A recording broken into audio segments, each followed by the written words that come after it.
જૂનાગઢ જિલ્લામાં ટેકાના ભાવે તુવેરની ખરીદીમાં 10,000 ખેડૂતોની નોંધણી રદ થઈ છે। જી હા, 10,000 ખેડૂતો। આ મામલે કોંગ્રેસે પણ સરકાર પર પ્રહાર કર્યા। બીજી તરફ સરકારના પ્રવક્તાનું કહેવું છે કે ફરી નોંધણી થશે। કોઈપણ ગેરરીતિને અટકાવવા માટે ડિજિટલ અને સેટેલાઇટ પાર્ક સર્વે કરાયો છે।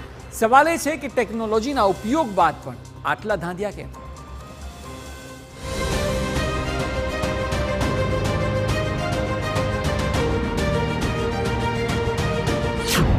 સેટેલાઇટ પાર્ક સર્વે પર સવાલ।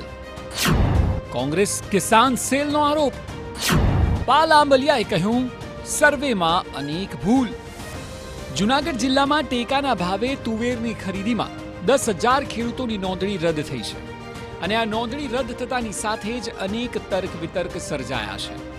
ખેડૂતે તુવેર વાવી છે, છતાં કહેવામાં આવે છે કે સેટેલાઇટ સર્વે મુજબ તો તમે તુવેર વાવી જ નથી અને એટલે નોંધણી રદ થઈ છે। આ મામલાને લઈને હવે કિસાન કોંગ્રેસે સરકાર સામે મોરચો માંડ્યો છે। કોંગ્રેસના નેતા પાલ આંબલિયાએ સરકાર પર આક્ષેપ કરતા કહ્યું કે સેટેલાઇટ પાર્ક સર્વે અને સેટેલાઇટ જમીન માપણીને કારણે ખેડૂતોના ડેટા ભૂલ ભરેલા આવે છે। તુવેર ખેતરમાં વાવી હોય છતાં સર્વેમાં તુવેરનું વાવેતર બતાવતું નથી, કારણ કે જમીન માપણીની ભૂલને કારણે સેટેલાઇટ પાર્ક સર્વેમાં બાજુવાળાનું ખેતર સર્વે થઈ જાય છે અને તુવેરનું રજીસ્ટ્રેશન થઈ ગયું હોય એવા ખેડૂતોને કહેવામાં આવે છે કે તમે તુવેર નથી વાવી। ખેડૂતોની નોંધણી રદ થાય છે અને ટેકાના ભાવે પાકનું વેચાણ કરવા ગયેલા ખેડૂતોએ વેલા મોઢે પરત ફરવું પડે છે। હમણાં જ સરકારે ઈસરોના માધ્યમથી પાકોનું સેટેલાઇટ સર્વે ચાલુ કર્યું છે અને આ પાકોનું જે સેટેલાઇટ સર્વે થયું છે એમાં તો જે ખેતર દેખાય છે એ જ ખેતરનું સર્વે થયું છે। હવે એમાં જમીન માપણીની એક્સની જમીન હતી એ વાયના નામે ચડી ગઈ છે અને વાયની જમીન એક્સના નામે જતી રહી છે।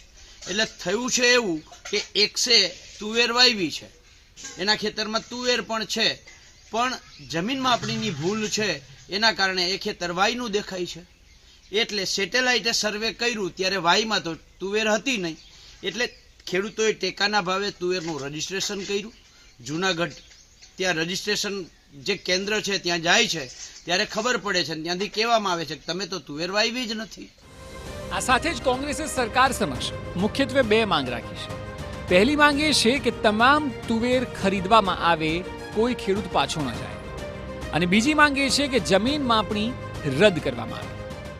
જૂનાગઢના જે ખેડૂતોને તુવેર લઈને પરત જવું પડ્યું છે એના કોઈ વાંક વગર માત્ર ને માત્ર જમીન માપણીની ભૂલના કારણે, ત્યારે સરકારશ્રીને એક નમ્ર અરજ છે કે પહેલાં તો આ જેટલા ખેડૂતોને પરત મોકલા છે એમની તુવેર ખરીદવામાં આવે અને નંબર 2 આવા 3જા, 4થા, 5મા, 7મા પ્રોજેક્ટમાં ક્યાંક જમીન માપણી બાધા બને એની પહેલાં જમીન માપણી રદ કરો। દરેક વખતે અરીસામાં ધૂળ સાફ કરવાથી ચહેરા પરની ધૂળ સાફ નહીં થાય, આ સરકારે સમજવું જોઈએ। તો બીજી તરફ ભાજપે કોંગ્રેસના આક્ષેપોને નકારતા કહ્યું કે કેટલાક લેભાગુ તત્વો ખેડૂતોના નામે ખોટી રીતે નોંધણી કરાવીને તુવેરનું વેચાણ કરતા હતા, જેને કારણે સેટેલાઇટ પ્રથા આવી અને ત્યારબાદ હવે નોંધણી રદ થઈ છે, પરંતુ સાચા ખેડૂતોએ તો ડરવાની જરૂર નથી। ખેડૂતો કૃષિ અધિકારી કચેરીનો સંપર્ક કરીને ફરીવાર નોંધણી કરાવી શકશે। ડિજિટલ ક્રોપ સર્વેના ડેટા અને ઈ સમૃદ્ધિ પોર્ટલ પર મગફળીના વેચાણના જે ડેટા છે એ બધું ક્રોસ વેરિફિકેશન કરતા આ ડેટા રદ કરવાની આવશ્યકતા થઈ છે, પરંતુ સાચા ખેડૂતોને ક્યાંક એમાં મુશ્કેલી પડી હોય તો તેઓ ફરીથી જિલ્લા ખેતીવાડી અધિકારીનો સંપર્ક કરી ગ્રામ સેવક મારફતે એ રજીસ્ટ્રેશન કરાવી શકશે। કોઈપણ ખેડૂતને આ બાબતે તકલીફ ન પડે એનું ધ્યાન રાખવામાં આવશે। જિલ્લા ખેતીવાડી અધિકારીને એની સૂચનાઓ આપવામાં આવી છે। એક તરફ ખેડૂતોની નોંધણી રદ થઈ રહી છે અને બીજી તરફ સરકારના પ્રવક્તા લોકોને ફરી રજીસ્ટ્રેશન કરાવી શકાશે તેવું કહી રહ્યા છે, પરંતુ સવાલ એ છે કે લોકો ફરી આટલા હેરાન કેમ થાય? કોઈની ભૂલ હોય અને કોઈને સજા મળે? હાલ આખા મામલે વિપક્ષ તો આક્રમક છે જ, પરંતુ ખેડૂતો પણ સરકાર સામે આક્રોશ વ્યક્ત કરી રહ્યા છે।